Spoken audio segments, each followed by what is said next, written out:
My name is Dina Mation, and I'll be reading Mantis has Fled, the first chapter of Mantis's hero story in Marvel Rivals. The Collector found her in his museum and asked her where she had come from. Mantis did not know. One moment she had been with her fellow Guardians of the Galaxy, and the next... Fascinating, the Collector said. There's about to be a vacancy. I hope you last longer. She waited for her moment as the Collector fiddled with the displays in his new theme park. He readied an enclosure for his new guest, eager to display her to his audiences from inside a glass-walled tank. She would be featured prominently in a vast hall filled with other life forms the intergalactic Elder of the Universe found interesting.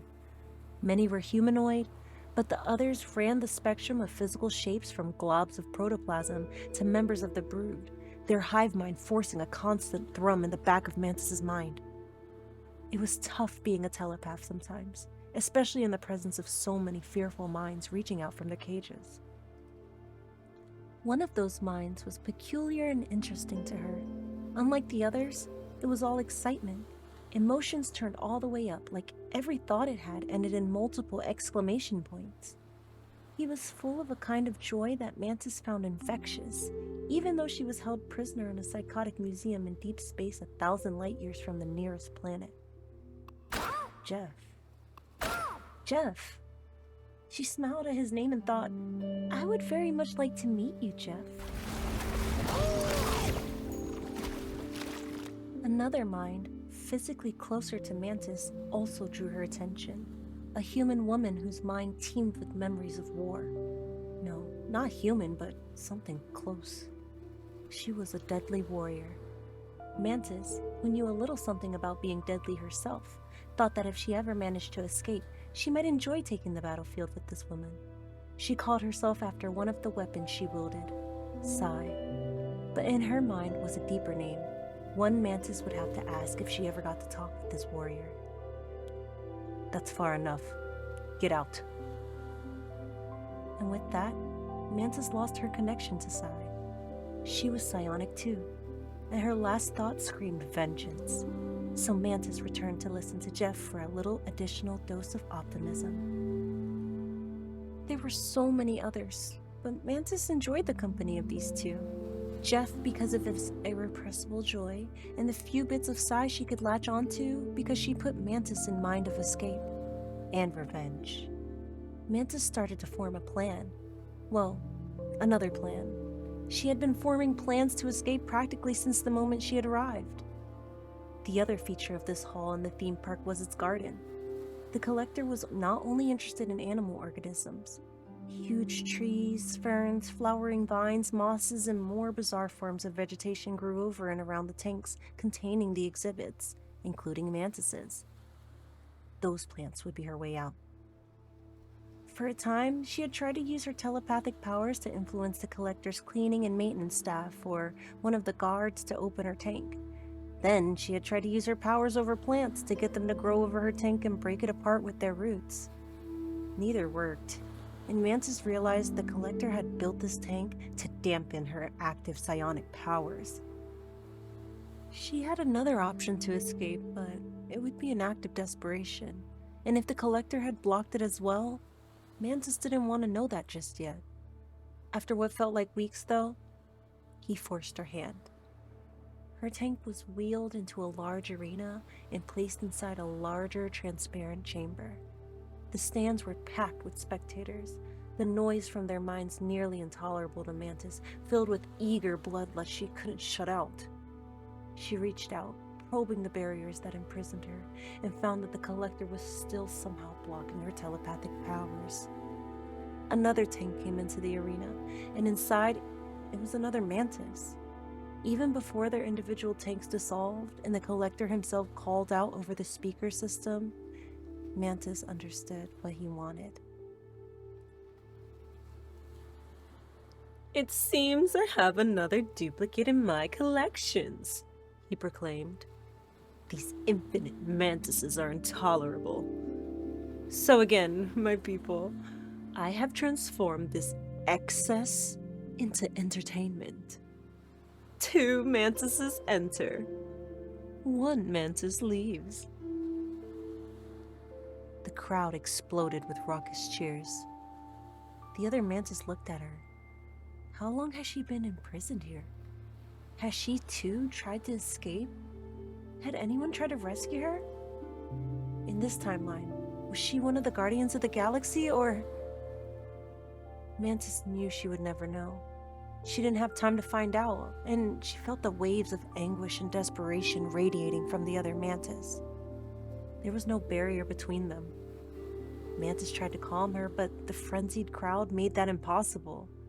She steeled herself to fight, but then the other Mantis broke through, speaking directly into her mind. I can't do this anymore. Mantis couldn't help her response. Two of us enter. One leaves, the other finished. You. Then the collector will have no mantises, as it should be. What? The mind of the other dimensional doppelganger radiated an exhaustion and despair so intense that Mantis almost tried to break off their connection, but she couldn't. One curse of being a telepath is you always feel like you owe someone your attention, since you spend so much time sneaking around in their mind. You can go. You just have to leave your body behind. I'll help. No, we can go together. We can't. I don't have the strength. I can push you along a little, but I can't pull myself out of here. Too many battles, just too much. The other Mantis's attention wavered, and Mantis realized she was only going to get one chance at this. She had to take it before the other Mantis faded away. Grateful for the other Mantis's sacrifice, Mantis gathered her mind and focused on the shimmering essence of the astral plane, unseen but omnipresent. She felt a tinge of remorse. She would miss this body, but she had missed all the others she had worn before it too. Now was her chance. She felt the other Mantis pouring energy into the link Mantis was building to the astral plane. The link would only hold for a short time before the collector detected and severed it. Go, the other Mantis said. I can't do this for long. You win, Mantis told her other self. And with a sob, she let her body go. One Mantis leaves, she thought, and it was going to be her. Do me a favor, the other Mantis said as her consciousness faded away. Come back to this place someday and make the collector pay for what he's done.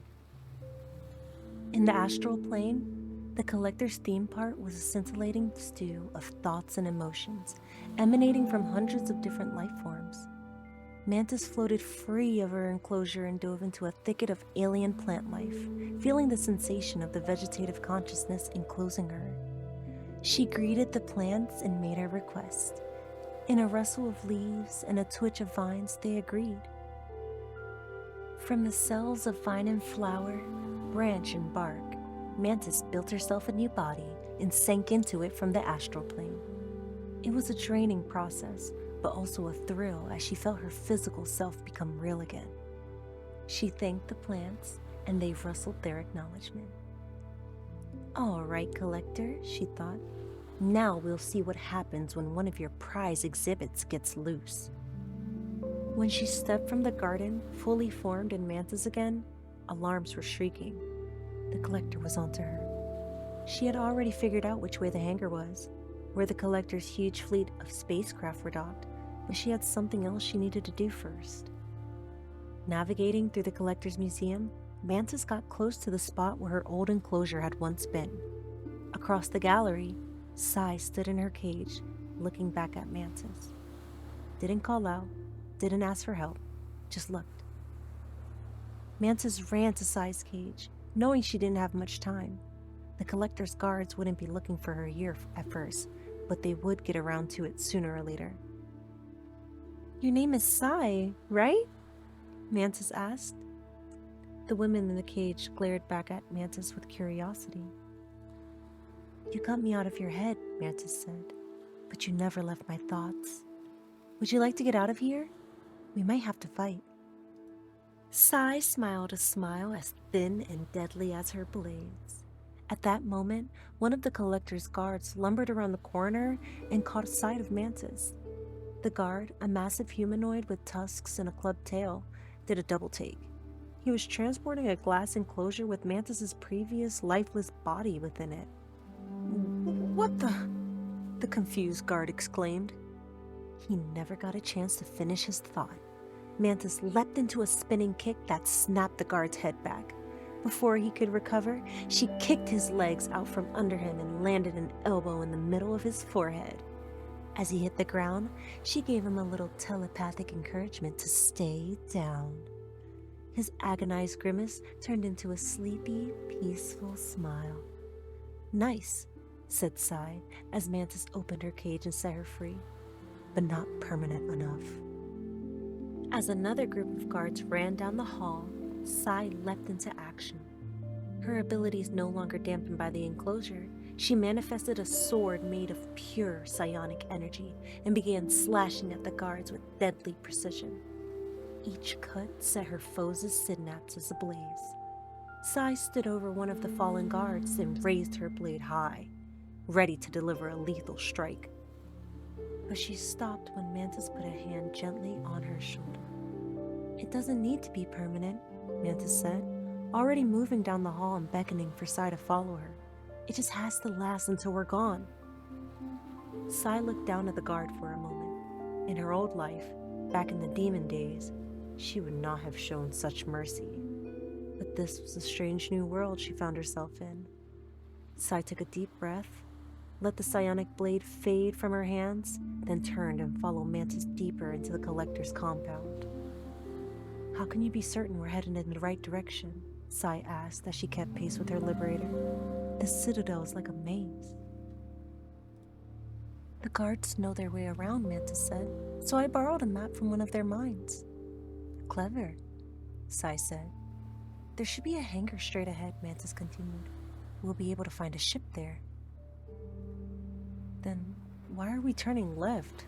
Sai asked, confused by the sudden diversion in their path. "There's someone else we have to get first," Mantis told her new friend. "Who?" Sai asked. Mantis wasn't exactly sure how to answer. "Someone else that I heard in my head," she said. "His name is Jeff. He's different." "We don't have time," Sai said. "I had time for you," Mantis said. "I'm not leaving him here." Sai held her gaze for a long moment, then rolled her eyes and gave up. "Then let's make it fast." Mantis was already moving, homing in on the unmistakable psionic sensation of Jeff's mind. She picked up the pace, dodging a patrol of the collector's guards, and sensed that Jeff was just up ahead in the... He saw her and a huge grin spread over his face. A really huge grin, filled with several rows of serrated teeth. "Jeff?" Mantis couldn't quite believe what she saw. The strange little creature swam excitedly to the glass wall of his water-filled tank and pressed his stubby nose against it. What kind of creature was this? Mantis had seen sharks in her previous time on Earth, but this was a shark with legs? "He's going to draw the guards," Sai said, her jaw tight. Mantis smiled despite everything. She and her new friends were on the run inside the collector's museum with no idea how to get or where they would go if they did get off, yet there was something about them both that made her smile, like she just knew deep down that everything was going to be all right. Oh, thank you for watching. For more Marvel Rivals Mantis content, feel free to comment, like, and subscribe this YouTube channel, or follow me on Twitch at twitch.tv/Dynamation, where I stream Monday through Saturday.